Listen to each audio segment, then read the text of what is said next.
మీ అందరికీ మన ప్రభువైన యేసుక్రీస్తు నామములో వందనాలు తెలియపరుస్తున్నాను. అందరికీ వందనాలు తెలియపరుస్తూ ఉన్నాను. దేవుడు ప్రేమించి సంఘములో సంఘ పరిచర్యలో దేవుడు జ్ఞాపకం చేసుకొని లాస్ట్ వారంలో దేవుడు బాప్తిస్మ కార్యక్రమాన్ని చక్కగా దేవుడు జరిగించారు. ఆయన దయ, ఆయన కృప నూతనంగా రక్షించబడిన దేగారి జీవితంలో దేవుడు బలపరిచి ముందుకు ప్రభు నడిపించునుగాక. సంఘంలో అనేక బిడ్డలు, ఇంకా యవన బిడ్డలు ఉన్నారు. వారి కోసం మనం మానక ప్రార్థన మనం చేయాలి. ప్రార్థించుట మన వంతు. దేవుడు మార్గాలను, దేవుడు రక్షించే దేవుడు, దేవుడు సహాయము చేసే దేవుడు చేస్తారు. నిజంగా అలాంటి దేవుని యొక్క కృప అనేది దేవుడు ఇచ్చి ఉన్నారు. అందును బట్టి దేవునికి ఎంతగానో కృతజ్ఞతాస్తుతులు చెల్లిస్తూ ఉన్నాను. నిన్న దినాన్ని కూడా రోడ్డు దగ్గర వరుసగా 2 ప్రార్థనలు జరిగినాయి. ఒకటేమో జ్ఞాపకార్థ కూడిక, ఒకటేమో పుట్టినరోజు వెంట అలాగా ఆదివారం సాయంత్రం కూడా మంగళగిరి వెళ్ళడానికి, అక్కడ ఒక వాక్య పరిచర్య చేయడానికి దేవుడు కృపనిచ్చారు. ఇలాగున పరిచర్యలో దేవుడు బలపరుస్తూ సంఘము చేస్తున్న ప్రార్థనలు దేవుడు ఆలకించి దేవుడు ఇలాగ చేస్తున్నారని నమ్ముతూ ఉన్నాను. దేవునికి స్తోత్రం. కాబట్టి ప్రార్థన అవసరతలుగా దాస్ గారు ఆరోగ్య విషయంలో కొంత బలహీనంగా ఉండగా బలపరచుడు కొరకై ఆ బిడ్డ కోసం కూడా ప్రార్థన చేద్దాం. అలాగే మన అనుదిన ప్రార్థన ఎన్నడూ కూడా వాయిదా వేసుకోవడానికి లేదు. ప్రతిదినము ప్రార్థించాలి. ప్రతిదినము దేవుని సన్నిధిలో మనము మొరపెట్టుకోవాల్సిన రీతి ఉన్నది. అది చాలా ప్రాముఖ్యమైనది. దేవుని వాక్యం మనం చదువుకుందాం. ఒక క్లుప్త సందేశాన్ని ఇది మనము ధ్యానం చేసుకుందాం. 130వ కీర్తన మొదటి వాక్యాన్ని, 2వ వాక్యాన్ని మనం చదువుకుందాం. యెహోవా, అగాధ స్థలములో నుండి నేను నీకు మొరపెట్టుచున్నాను. ప్రభువా, నా ప్రార్థన ఆలకించుము. నీ చెవియొగ్గి నా ఆర్తధ్వని వినుము. యెహోవా, నీవు దోషములను కనిపెట్టి చూచిన ఎడల ప్రభువా, ఎవడు నిలువగలడు? అయినను జనులు నీ యందు భయభక్తులు నిలుపునట్లు నీ యొద్ద క్షమాపణ దొరుకును. యెహోవా కొరకు నేను కనిపెట్టుకొనుచున్నాను. నా ప్రాణము ఆయన కొరకు కనిపెట్టుకొనుచున్నది. ఆయన మాట మీద నేను ఆశ పెట్టుకొని ఉన్నాను. కావలి వారు ఉదయము కొరకు కనిపెట్టుట కంటే ఎక్కువగా నా ప్రాణము ప్రభు కొరకు కనిపెట్టుచున్నది. కావలి వారు ఉదయము కొరకు కనిపెట్టుట కంటే ఎక్కువగా నా ప్రాణము కనిపెట్టుచున్నది. దేవునికి స్తోత్రం. ఇక్కడ మనం చదువుకున్న ఈ భాగములలో దాదాపుగా 6 వాక్యాలు మనం చదువుకున్నాం ఈ కీర్తనలో. కీర్తన. యాత్ర అంటే ఒక స్థలంలో నుండి ఒక స్థలంలో ప్రయాణం చేసి, వారి యొక్క ప్రయాణం ఎక్కడ దాకా అంటే ఎక్కడున్నా వాళ్ళు యెరూషలేముకి వెళ్ళాలి. ఆ ప్రయాణం యెరూషలేముకి వెళ్ళడానికి యాత్ర చేసుకుంటా వస్తున్నటువంటి సందర్భం. మనం కూడా మన యాత్ర కూడా, విశ్వాస యాత్ర కూడా, మన జీవితంలో కూడా ఇలాగ చేసుకుంటూ మన ప్రయాణం ఎక్కడికయ్యా అంటే దేవుని యొక్క రాజ్యానికి మనం వారసులు అవటానికి. దేవునికి స్తోత్రం.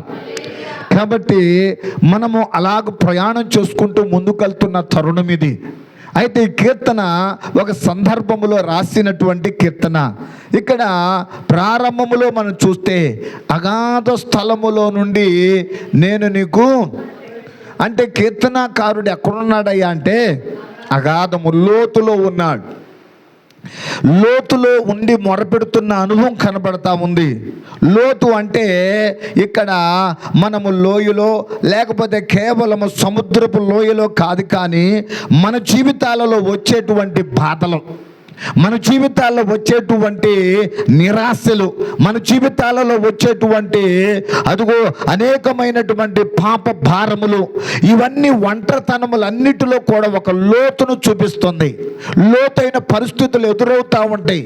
ఒక్కొక్క పరిస్థితులు ఎదురవుతున్నప్పుడు ఆ లోతులో నుండి ప్రార్థన చేస్తున్నాడు.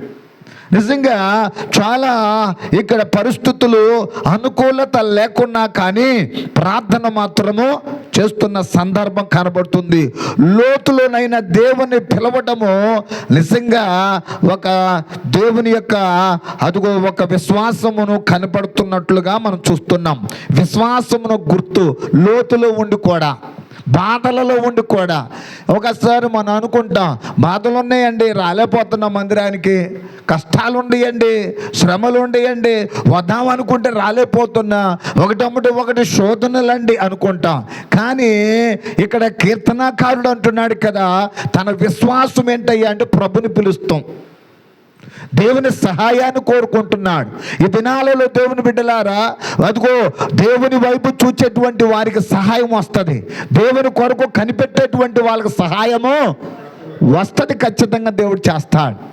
అందుకోసమే ఈ కీర్తన మనకు ఏమి నేర్పిస్తుందయ్యా అంటే, అగాధములో ఉన్న, లోతులో ఉన్న, బాధలలో ఉన్న, నిరాశలో ఉన్న, ఒంటరితనములో ఉన్న ఖచ్చితంగా ప్రభువు నీకు సహాయము చేస్తాడు. అది దేవునికి స్తోత్రం. కాబట్టి ఇలాంటి పరిస్థితులు మనము చూస్తూ ఇక్కడ మనము దేవుని యొక్క సన్నిధిలో మొరపెట్టుకోవడం అనేది కనబడతా ఉంది. ఇక్కడ మనం చూస్తే 5వ వాక్యం చదువుకుంటే, యెహోవా కొరకు నేను కనిపెట్టుకొనుచున్నాను, నా ప్రాణము ఆయన కొరకు కనిపెట్టుకొనుచున్నది, ఆయన మాట మీద నేను ఆశ పెట్టుకున్నాను. అంటే ఈరోజు మన అంశము దేవుని కొరకు కనిపెట్టుకోనుండు. అది ఎవరి కోసం కనిపెట్టుకోవాలట? దేవుని కోసం కనిపెట్టుకోనుండు. యేసయ్య ఆయన ఉన్నప్పుడు, ఆయన శరీరధారిగా ఉంటే, ఒక గుడ్డివాడు త్రోవ ప్రక్కలో ఉండి భిక్షమాడుకున్నటువంటి వాడు ఎవరి కోసం కనిపెట్టుకొని ఉన్నాడు? యేసయ్య కోసం కనిపెట్టుకున్నాడు. యేసయ్య మార్గంలో వస్తాడని, యేసయ్య తన స్థితిని మారుస్తాడని, తన పరిస్థితులు మార్చేస్తాడని అతడు భిక్షమడుక్కున్నటువంటి వాడు ఇప్పుడు అడగటల్లా, ఇప్పుడు అడుగుతున్నాడు దేవుణ్ణి, దావీదు కుమారుడా నన్ను కరుణించు. దేవునికి స్తోత్ర. కనుక అతడు త్రోప్రక్కలో ఉండొచ్చు, అతడు భిక్షమడుకునే స్థితిలో ఉండొచ్చు, అతడు కళ్ళు లేని స్థితిలో ఉండొచ్చు, అతడు అలాంటి బలహీన స్థితిలో ఉండొచ్చు. కానీ అడిగేది మాత్రము దేవుని కొరకు కనిపెట్టుకొని అడుగుతున్నాడు. అందరూ అనుకున్నారు ఏమన్నాయా అంటే, ఇతన్ని ఆయన చూస్తాడా, ఈయన మొర వింటాడా, ఈయనని జ్ఞాపం చేసుకుంటాడా? నిజంగా ఎంతోమంది ఆయన వెంబడిస్తూ ఉంటే, ఎంతోమంది ఆయన వెంట ఉంటే, ఈ భిక్షం అడుక్కునేటువంటి వాణిని ఆయన చూస్తాడా అనుకుంటే, దేవుని బిడ్డలారా, తన ప్రార్థన, అదిగో భిక్షం అడుక్కునేటువంటి తన ప్రార్థన, కళ్ళు లేనటువంటి తన ప్రార్థన దేవుడు విని ఆలకించి అతను అన్నాడు కదా, త్రోప్రక్కలో ఉండొచ్చు, పిలిస్తే యేసయ్య ఎదుట నిలబడ్డాడు. దేవునికి స్తోత్ర. సర్వశక్తి కలిగిన దేవుని ఎదుట నిలబడే రోజు, ఒక రోజు వచ్చింది, ఆ సమయం వచ్చింది, దానికోసమే ప్రార్థించాడు, ఎదురు చూస్తున్నాడు, కనిపెట్టుకొని ఉన్నాడు. ప్రభు అన్నాడు కదా, నేను నీకు ఏమీ చేయాలనుకుంటున్నా చెప్పన్నాడు. ప్రభువా ఇదిగో నా కళ్ళు లేవయ్యా, నా కళ్ళు ఇవ్వయ్యా అని అడిగితే, అదిగో నీవు విశ్వసించను, నువ్వు నమ్మినట్లుగా నీవు చూపొచ్చును గాక అన్నాడు. దేవునికి స్తోత్ర. కనుక దేవుని బిడ్డలారా, దేవుని సన్నిధులను కనిపెట్టుకున్నా నీ జీవితంలో కూడా, నా జీవితంలో కూడా, మన జీవితంలో కూడా మార్పు వస్తుంది. ఏదైతే మనం అడుగుతున్నామో, ఏమైతే మనం ఎదురు చూస్తున్నామో, దేనికోసం అయితే ప్రార్థిస్తున్నామో, ఏ సమస్య కోసం అయితే ప్రభుని అడుగుతున్నావో, ఏ ఇబ్బంది కోసం ప్రభు కొరకు ఆయన సన్నిధిలో వేడుకుంటున్నావో, కనిపెట్టుకొని ఉన్నావో, ఆ కాలములో దేవుడు దర్శించును గాక. దేవునికి స్తోత్ర. కాబట్టి దేవుని కొరకు కనిపెట్టుకొని ఉంటే 7 రకాల ఆశీర్వాదాలు మనం చూడగలుగుతాం. దేవునికి స్తోత్ర. ఎన్నో ఉన్నాయి, వాటిలో ఈరోజు మనం చదువుకుంటే కొన్ని విషయాలు చదువుకుందాం. ఇక్కడ యెషయా గ్రంథము 30వ అధ్యాయం 18వ వచనాన్ని చదువుకుందామా? ఆయన సన్నిధిలో మనము కనిపెట్టుకొని ఉంటే, దేవుని కొరకు కనిపెట్టుకొని ఉంటే, దేవుడే ఒక సమయం ఇస్తాడు, దేవుడే ఒక రోజు ఇస్తాడు, దేవుడే ఒక టైం ఇస్తాడు నీకు. అలాంటి టైంలో దేవుడు ఆశీర్వదిస్తాడు. అయితే ఇక్కడ అంటాడు యెషయా గ్రంథం 30:18 వాక్యము, కావున మీ యందు దయ చూపవలెనని. కనుక ఒకసారి అయ్యా ఎందుకో ఆలస్యం అవుతుందయ్యా, నా ప్రార్థనగా జవాబు రావట్లేదయ్యా, నేను ఎంతో మొరపెట్టినా అదిగో ఫలితం పొందుకోలేకపోతున్నానయ్యా, ఆలస్యం అయిపోతుంది, ఇల్లు కట్టే విషయంలో ఆలస్యం అవుతుంది, పిల్లలు వివాహం చేసే రీతిలో ఆలస్యం అవుతుంది, ఏదో సమస్యల వల్ల ఆలస్యం అవుతుంది, ఏదో ఒక రకమైన ఇబ్బందుల వల్ల ఆలస్యం అయిపోతుంది అనుకోవచ్చు. నువ్వు దేనికంటే ఆలస్యం చేస్తుంది? దయ చూపాలనంట. అది దేవుని యొక్క దయ. ఆయన దయ చూపాలని యెహోవా ఆలస్యము చేయుచున్నాడు. మిమ్ములను కరుణింపవలెనని ఆయన నిలవబడి ఉన్నాడు. ఆయన న్యాయము తీరుస్తాడు. ఈ లోకములో అన్యాయముగా ఉండొచ్చు, అక్రమముగా ఉండొచ్చు, ఏదో ఒక రీతిలో నేను ఇబ్బందులలో ఉండొచ్చు, కానీ ఆయన కోసం నువ్వు కనిపెట్టుకుంటే నీ జీవితంలో నా జీవితంలో చేసే పని ఏంటో తెలుసా? న్యాయము తీర్చే దేవుడు ఒక ఆయన ఉన్నాడు. దేవునికి స్తోత్ర. ఆలస్యం అవుతుందని అనుకోబాక, ఒకరోజు ఆ న్యాయము తీరుస్తడానికే. అయితే ఆయన నిమిత్తము అది అంటున్నాడు. ఈ పాయింట్ మనకి కావాలి అంటున్నాడు. ఆయన కొరకు కనిపెట్టుకుని వారందరూ ధన్యులు. అది నువ్వు ఎవరి కోసం కనిపెట్టుకున్నావో కానీ నువ్వు మాత్రం దేవుని కొరకు నువ్వు కనిపెట్టుకుంటే నువ్వు ధన్యుడు అవుతావు, నువ్వు ధన్యురాలు అవుతావు. దేవుడు ధన్యత చూపిస్తాడు, ఆ ధన్యతలో దేవుడు నడిపిస్తాడు. అదిగో ఆ ధన్యతలో దేవుడు నీకు నీ కుటుంబానికి ఇస్తాడు. ఆ ధన్యతకు దేవుడు ఆశీర్వాదాన్ని ఇస్తాడు. దేవునికి స్తోత్ర. కాబట్టి దేవుని బిడ్డలారా, ధన్యత అంటున్నాడు. ఆయన కొరకు కనిపెట్టుకున్న వారందరూ ధన్యులవుతారండి అంటాడు కదా. అదిగో ఆయన కోసం కనిపెట్టుకుని నువ్వు ధన్యుడవుతా. ధన్యతలు ఉన్నాయి. యేసయ్య కొండ మీద ఎన్ని ధన్యతలు చెప్పాడట? 7 ధన్యతలు చెబుతా అంటున్నాడు కదా. ఆత్మ విషయమై దీనులైన వారు ధన్యులు, పరలోక రాజ్యం వాళ్ళదే. ధన్యతలో కొన్ని ఆశీర్వాదము ఆయన ఇస్తున్నటువంటి మాటలు ఉన్నాయి. అందుకోసం ఇక్కడ కనిపెట్టుకొని ఉండు. దేవుని దగ్గర కనిపెట్టుకుంటే అని నా ఆశ నిరాశ కాదది. కనిపెట్టుకున్న వ్యక్తి ఇక్కడ ఉన్నాడు. చూసారా? ఆదికాండం 18వ అధ్యాయం మొదటి వచనాన్ని చదువుకుంటే, ఆదికాండము 18వ అధ్యాయం మొదటి వచనం, మరియు మమ్రేత కరునున్న సింధూర వనములో అబ్రహాము ఎండవేళ గుడారపు వాకిట ద్వారమున కూర్చొని ఉన్నప్పుడు ఎవరికో అదిగో అబ్రహాం అట ఒక సింధూర వనం ఉందట, ఒక పొలం ఉందట. ఆ పొలంలో కూర్చున్నాడు, గుడారం వేసుకుని అక్కడి నుంచి చూస్తున్నాడట. తన ఇంటి దగ్గర నుండి వాకిల్లో నుండి కూర్చొని అక్కడి నుంచి చూస్తున్నాడంట. ఎవరిని? దేవుని కొరకు చూస్తున్నాడు. అయ్యా ఏంటయ్యా నా కుటుంబం, అయ్యా ఏంటయ్యా ఇదిగో ఆస్తినిచ్చావయ్యా, ఇదిగో ఇక్కడున్న స్థితిగతులు అన్నీ ఇచ్చావయ్యా, కానీ ఇంకా నాకు ఇవ్వాల్సిన బిడ్డల్ని ఇవ్వాల్సింది ఉందయ్యా. ఎదురు చూస్తున్నాడట. ఎవరి కోసం? దేవుని కోసం ఎదురు చూస్తున్నాడట. అయితే అతడు కన్నులెత్తి చూచినప్పుడు 3 మనుషులు యెహోవా అతనికి కనపడ్డాడు. కనపడిన వెనువెంటనే 3 మనుషులు అక్కడ వచ్చి నిలబడ్డారంట. రెప్పపాట్లో జరిగింది అయ్యా అంటే అది ఎవరయ్యా అంటే దేవుడే. దేవునికి స్తోత్ర. అది దేవుని హస్తమే, అది దేవుని కార్యమే, అది దేవుడే చేయాలి, అది దేవుడే చేస్తాడు. అలా చూచాడో లేదు 3 మనుషులంట తన దగ్గరకే వచ్చారట. అయితే అతడు వారిని చూచి తన ఇంటి దగ్గర నుండి వారిని ఎదుర్కొనుటకు పరిగెత్తి నేల మట్టుకు వంగి, ప్రభువా నీ కటాక్షము నా మీద ఉన్న ఎడల ఇప్పుడు నీ దాసుని పోనివద్దని, దాటిపోవద్దని దయచేసి కాళ్ళు కడుక్కొని. కనుక ఆ 3 తన ఇంటికి పిలుస్తున్నాడు. తన ముగ్గురిని తన ఇంటికి పిలుస్తుంటే ఎలాగయ్యా అంటే నేల మట్టుకు వంగాడట. తల నేల మట్టుకు వంగిందండి. దేవుని ఎదుట అతడు తను తాను తగ్గించుకునే రీతిలో, ఇదిగో దేవుని కొరకు ఎదురు చూస్తున్న నీ జీవితంలో తగ్గింపు అవసరం, మనం లోపడటం అవసరము, భయపడటం అవసరము. దేవుని వాక్యాన్ని బట్టి అబ్రహాము అలాగున ఆ దేవుని యొక్క సన్నిధులనట అలాగున తల వంచి వారిని రమ్మంటున్నాడు, వాళ్ళని పిలుస్తున్నాడు. ఎప్పుడైనా వెళ్తున్నా నేను అంటే చేతులు పట్టుకొని రెండండి ఇంటికి అని అంటే ఏమంటారు? అంతగా బతులాడుతున్నారు కనుక వస్తాం. మీరు ఇంకా ఏమి మీరు ఇబ్బంది పడొద్దులేండి, వస్తున్నానండి అంటారు చేతులు పట్టుకుంటేనే. కానీ అబ్రహాం ఎలాగున్నాడట? నేల మటుకు వంగాడండి.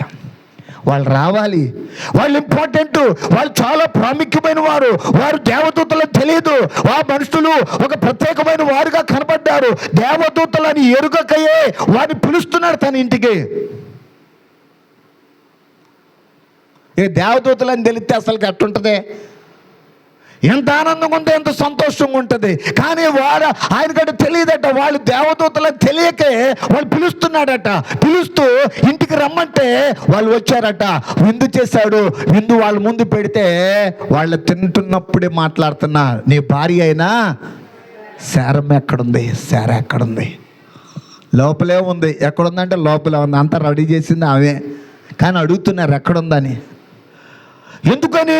కనిపెట్టుకున్నాడు కదా, ఒక ధన్యత అయిన మాట ఇస్తున్నాడు. ఏంటో తెలుసా? మరలా మేము ఏడాదికి మరుసటి రోజు ఇదే రోజున వస్తాము, నీ భార్య అయిన శార గర్భములో ఒక కుమారుడు పుడతాడన్నాడు. దేవునికి స్తోత్రం. ఆ మాటకు ఆశ్చర్యం కలిగింది. కారణం ఏంటో తెలుసా? అదిగో ఆమె యొక్క భార్య, అబ్రహాం యొక్క భార్య వృద్ధాప్యం వచ్చేసింది. ఆమె యొక్క గర్భం ఉడికిపోయింది. ఆమె యొక్క స్త్రీ ధర్మాన్ని అదిగో అలాగ దాటి ఉంది. కానీ దేవుడు చెప్పే మాట ఏంటో తెలుసా? ఇదిగో మరి దేవుని యొక్క సేవకులుగా దేవదూతలు చెప్పే మాట ఏంటో తెలుసా? వారు చెప్పిన మాట ఏంటో తెలుసా? మరలా మేము వచ్చేసరికి నీ యొక్క అదిగో భార్యగా అదిగో కవిగిటిలో ఒక కుమారుడు పుడతాడు. దేవునికి స్తోత్రం. ఏంటో ధన్యత! అసాధ్యమైన కార్యాలను సాధ్యపరుస్తాడు ఆయన. ఏమైతే చేయలేమంటావో, ఏమైతే చేతకాతనం ఉన్నదో, ఏమైతే నా పరిస్థితి లేదంటావో, ఏ పరిస్థితులు నాకు అనుకూలం లేదనుకుంటావో, ప్రభు సన్నిధిలో కనిపెట్టుకొని ప్రార్థన చేస్తే దేవుడు సమస్తమును మార్చేస్తాడు. దేవునికి స్తోత్రం. అలాంటి కార్యము శారా జీవితంలో జరిగింది, అబ్రహాము జీవితంలో జరిగింది. కనిపెట్టుకొని ఉంటే ధన్యతను దేవుడిస్తాడు. ఇలాంటి ఎన్ని కార్యాలు, లెక్కలేని కార్యాలను దేవుడు చేసిన దేవుడు. దేవునికి స్తోత్రం. కాబట్టి ఇక్కడ అంటున్నాడు కదా, వారు మీరు ధన్యులగుదురు అంటాడు. రెండోది మనం చదువుకుంటే సామెతల గ్రంథము 20వ అధ్యాయము 22వ వచనాన్ని చదువుకుందామా? 20వ అధ్యాయం 22వ వచనం. కీడుకు ప్రతి కీడు, మనుషులు కీడుకి ప్రతి కీడు చేస్తాడు. దెబ్బ కొడితే ఎక్కడన్నా కొట్టాలరా వీడిని, ఎక్కడన్నా కొట్టాలరా వీళ్ళని, అది మనుషుల యొక్క నైజం. కానీ దేవుడు అన్నాడు కదా, కీడుకు ప్రతి కీడు నువ్వు చేయవద్దు, యెహోవా కొరకు కనిపెట్టుకొనుము. అది దేవునికి స్తోత్రం. కనుక దేవుడు రక్షించాలయ్యా అంటే ఏం చేయాలట? కనిపెట్టుకొనుండు. దేవుని దగ్గర కనిపెట్టుకొనుండు, ఆయనే రక్షిస్తాడు. ఆయనే రక్షించే దేవుడై ఉన్నాడు. ఆయనే రక్షణకర్తగా ఉన్నాడు. ఆయన రక్షించడానికి యెహోవా హస్తము, ఆయన ఆయన విననేరకుండానట్లు ఆయన చెవులు మందం కాలేవు. రక్షిస్తాడు ఆయన. ఆయన రక్షణ దుర్గం. ఆయనే రక్షించే దేవుడు ఆయన.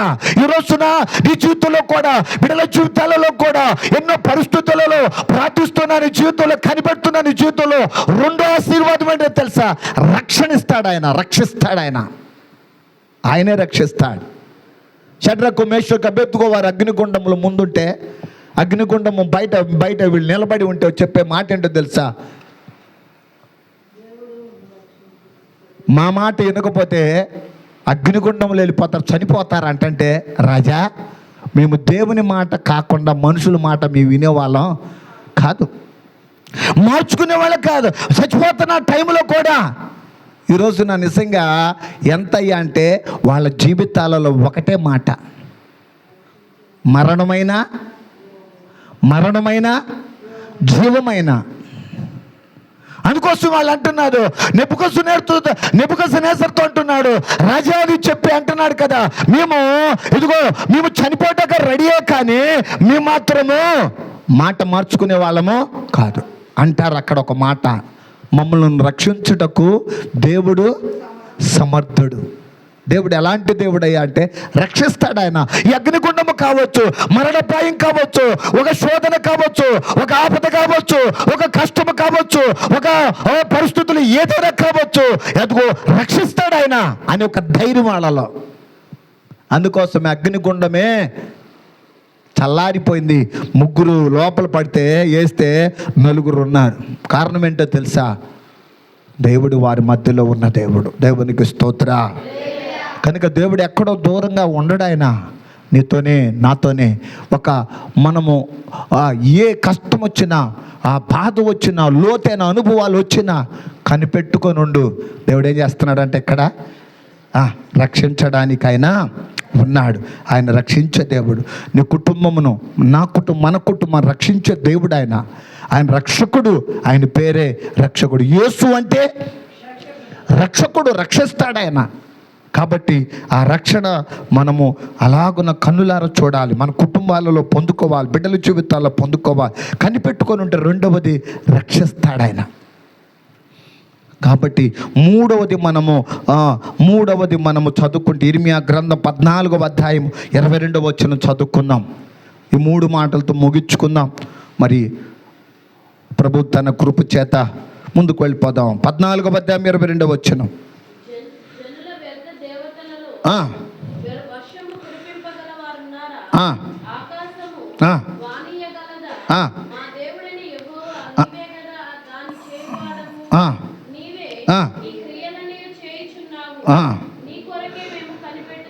నీ కొరకే కనిపెట్టుచున్నాం. కాబట్టి ఇదిగో మరి ఆయన కొరకు కనిపెట్టుకొని ఉంటే సమస్తమును దయచేసే దేవుడు ఆయన. దేవునికి స్తోత్ర. అక్కడ వర్షమే కాదు, లేకపోతే కావలసినది ఏది కావాలో గాలి, నీరు, వాతావరణం అంతటినీ దయచేసే దేవుడు ఆయన. ఆయన దయలో ఉన్నాయి అన్నీ. అందుకోసమే కనిపెట్టుకొని ఉన్నామయ్యా. అయ్యా వాళ్ళు వేరే కనిపెట్టుకొని ఉన్నారు, మేమైతే ఇట్లా కనిపెట్టుకున్నామని చెప్పి అంటున్నారు కదా. నువ్వే సమస్తమును దయచేయగలిగిన దేవుడు అయ్యా. దేవుని దగ్గర మనము అడిగిన ప్రతిదీ పొందుకునే రీతిలో ఉన్నది. దయచేస్తాడు, దయ చూపించే దేవుడు అన్నాడు, దయాళుడై ఉన్నాడు అంటాడు కదా. ఎస్తేరు అంటది తన యొక్క బాబాయితో అంటుంది, నేనును నా చెలికత్తెలను ఉపవాసం ఉంటాం. ఎన్ని దినాలు? 3 దినాలు ఉపవాసం ఉంటాం. మీరును షూషోను కోటలో ఉన్న యూదులందరినీ తీసుకెళ్ళి ఉపవాసం ఉంచండి, మనము ప్రార్థన చేద్దాము, దేవుడే దయచేస్తాడు. ఏంటది? అదిగో వాళ్ళ మీదకి వచ్చినటువంటి ప్రాణపాయము నుండి విడుదల దయచేసే దేవుడు. దేవునికి స్తోత్ర. అలాగున ప్రార్థించినప్పుడు అదిగో షూషోను కోటలో ఉన్న యూదులందరి మీద దేవుని యొక్క దయ వచ్చింది. దేవుడే వారిని రక్షించాడు, దేవుడే వారికి రక్షణ ఇచ్చాడు. ఆ శాసనం అంతా కూడా రద్దు చేశాడు. దేవునికి స్తోత్ర. దయచేసే దేవుడు ఉన్నాడు. ఎప్పుడయ్యా అంటే కనిపెట్టుకొని ఉండు. ఎప్పుడైతే ఆ ప్రార్థన చేసి ఎస్తేరు రాజు దగ్గరికి వెళ్ళిందో, ఆ రాజు గారి యొక్క అదిగో సింహాసనం మీద కూర్చున్న రాజు అలాగున రాజదండం చూపించి అదిగో కొన ముట్టినప్పుడు అంటుంది, నీకేం కావాలి? ఇదిగో రాణి అయిన ఎస్తేరు, నీకేం కావాలి? నీ మనవేంటి? రాజ్యములో సగం మట్టుకు నేను నీకు అనుగ్రహిస్తా. రాజ్యములు వద్దయ్యా. రాజ్యమైన ధనమైన అదిగో అధికారమైన ఏది కోరుకోవాలా? అదిగో తన ప్రజలు రక్షణ కోరుకున్నది. దేవునికి స్తోత్ర. దేవుడు దయచేసే దేవుడు ఉన్నాడు. ఆయన ఏది కావాలో ఇస్తాడు. ఆయన బిడ్డల విషయములో, కుటుంబ విషయములో, అదిగో ఉద్యోగ విషయములో, ఇల్లు కట్టుకునే విషయములో, గర్భఫల విషయములో, ఫలం విషయములో, ఏమైతే ప్రయత్నములు చేస్తున్నావో నీ జీవితంలో అద్భుతాలు చేసే దేవుడు ఉన్నాడు. ఆయనే దయ కలిగిన దేవుడు. ఆయన దయ లేకుండా బ్రతకలేమో, ఆయన దయ లేకుండా జీవించలేమో, ఆయన దయ లేకుండా ఏది మనము పొందుకోలేరమో. మన దగ్గర ఉన్నది ఏది ఆపద కాలమందు ఆస్తి అక్కడికి రాదు. ఆయనే దయ చూపించాడు. దీవించే దేవుడు. ఇది నాన్న అలాగన దేవుడు మన సంఘ విషయములో, మన కుటుంబ విషయములో, బిడ్డల విషయములో కనిపెట్టుకొని ఉన్నప్పుడు ఒకటి మనకేం చేస్తాడట? ధన్యతునుగా చేస్తాడు. రెండు మనకేం చేస్తాడట? ఆయన మరి అక్కడ అంటున్నాడు కదా, రక్షిస్తాడట. మూడవది ఆయన దయ చూపించే దేవుడే ఉన్నాడు. సమస్తం ఆయన దయలో ఉంది, ఆయన దయ చూపిస్తాడు. ఇలాగున్న 7 విషయాలు అయితే దేవుడు తన కృప చేత ఇటు మాటలు. మరి ఆఖరిగా ఒక మాట 4వది అంటాడు, మీకా గ్రంథం 7వ అధ్యాయం 7వ వచనములో, మీకా గ్రంథము 7వ అధ్యాయం 7వ వచనములో అంటాడు ఒక మాట. Thank you. 7వ అధ్యాయం 7వ వచనం ఆఖరిగా, ఆయనను యెహోవా కొరకు నేను ఎదురు చూచేదను, రక్షణకర్త అయిన నా దేవుని కొరకు నేను కనిపెట్టి ఉందును. నా దేవుడు నా ప్రార్థనను, దేవునికి స్తోత్రా, కనిపెట్టుకొని ఉంటే నా ప్రార్థన ఆలకిస్తాడన్నాడు మేక ప్రవక్త అన్నాడు. నా దేవుని దగ్గర కనిపెట్టుకుంటే నా ప్రార్థన, అది ఎలాంటిదైనా కావచ్చు, ఎలాంటి పరిస్థితి అయినా కావచ్చు, ఆ ప్రార్థన వినే దేవుడు ఉన్నాడు. నా ప్రార్థనకు జవాబిస్తాడు అంటాడు, ప్రార్థనకు ప్రతిఫలం ఇస్తాడు, ప్రార్థనలో కార్యాలు చేస్తాడు, ప్రార్థనలో మేలు చేస్తాడు, ప్రార్థనలో ప్రత్యుత్తరం ఇస్తాడు. ప్రార్థన మన కుటుంబములను సమృద్ధిలోనికి నడిపించునుగాక. ఇటు మాటలు ప్రభు మన వినికిడులు దేవుడు దీవించి ఆశీర్వదించునుగాక. ఆమేన్.